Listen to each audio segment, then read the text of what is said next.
Final ಪ್ರವೇಶಕ್ಕೂ ಮುನ್ನ ವಿನೇಶ್ ಪೋಗಟ್ ಅನರ್ಹರಾಗಿದ್ದಾರೆ. ಕೆಲವೇ ಕ್ಷಣಗಳಲ್ಲಿ ಕ್ರೀಡಾ ಸಚಿವ ಮನ್ಸುಖ್ ಮಾಂಡವಿಯಾ ಸ್ಪಷ್ಟನೆಯನ್ನ ಕೊಡಲಿದ್ದಾರೆ. ಈಗ ಒಂದು ಸ್ಪಷ್ಟತೆ ಬೇಕಲ್ವಾ, ಏನಾಯಿತು ಅಲ್ಲಿ, ಏನು ಆಯ್ಕೆಗಳಿದಾವೆ ಮುಂದೆ ಅಂತ ಹೇಳಿ. ಕೆಲವೇ ಕ್ಷಣಗಳಲ್ಲಿ ಕೇಂದ್ರ ಕ್ರೀಡಾ ಮಂತ್ರಿ ಮಾಂಡವಿಯಾ ಸ್ಪಷ್ಟನೆಯನ್ನು ಕೊಡಲಿದ್ದಾರೆ.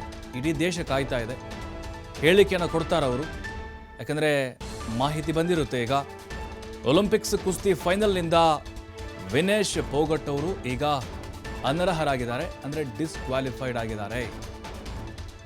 ಅಂದರೆ ಈಗ ಬೆಳ್ಳಿನೂ ಕೂಡ ಸಿಗೋದಿಲ್ಲ.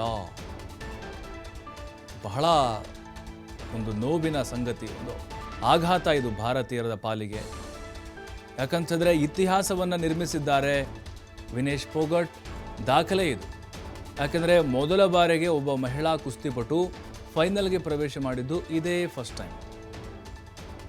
ಹಾಗಾಗಿ ಈಗ ಸರ್ಕಾರ ಕೂಡ ಏನು ಮಾಡಬಹುದು, ಈಗ ಅಲ್ಲಿ ಒಲಿಂಪಿಕ್ಸ್ ಕಮಿಟಿ ಅಂತಿರುತ್ತೆ, ಅಂತಾರಾಷ್ಟ್ರೀಯ ಒಲಿಂಪಿಕ್ಸ್ ಕಮಿಟಿ, ಅವ್ರ ಜೊತೆಗೆ ಚರ್ಚೆ ಮಾಡೋದು, ಅಲ್ಲಿ ಹೋಗಿ ದೂರು ಕೊಡೋದು, ಏನು ಆಯ್ಕೆಗಳಿದ್ದಾವೆ, ಇಲ್ಲೇನಾದರೂ ಅವಕಾಶಗಳು ಸಿಗ್ತಾವ, ಏನಾಯಿತು ಅಲ್ಲಿ.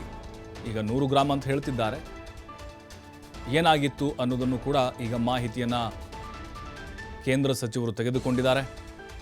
ಯಾಕಂದರೆ ಅಲ್ಲಿ ನಮ್ಮ ಭಾರತೀಯ ಕೋಚರ್ಗಳು ಕೂಡ ಇರ್ತಾರೆ ಅಲ್ಲಿ. ಯಾಕಂದರೆ ಅವರೇ ಹೇಳಿದ್ದಾರೆ ಈಗ ಇದ್ರ ಬಗ್ಗೆ, ಇಲ್ಲ 100 ಗ್ರಾಮ್ ಜಾಸ್ತಿ ಆಯಿತು ಅನ್ನುವಂಥ ಒಂದು ಕಾರಣಕ್ಕೆ ಡಿಸ್ಕ್ವಾಲಿಫೈ ಆಗಿದೆ ಅಂತೇಳಿ. ಆದರೆ ವಿನೇಶ್ ಪೋಗಟ್ ಅವರ ಅನಾರೋಗ್ಯ ವಿಚಾರ ಇರಬಹುದು, ಅದರ ಜೊತೆಗೆ ಇವತ್ತೇನೆಲ್ಲ ಬೆಳವಣಿಗೆಗಳಾಯಿತು, ಏನೆಲ್ಲ ನಿಯಮಗಳಿದ್ದಾವೆ, ಏನು ಹೇಳುತ್ತೆ ನಿಯಮ, ಇದೆಲ್ಲದರ ಬಗ್ಗೆ ಕೂಡ ಮಾಹಿತಿಯನ್ನು ತೆಗೆದುಕೊಳ್ಳಲಿದ್ದಾರೆ.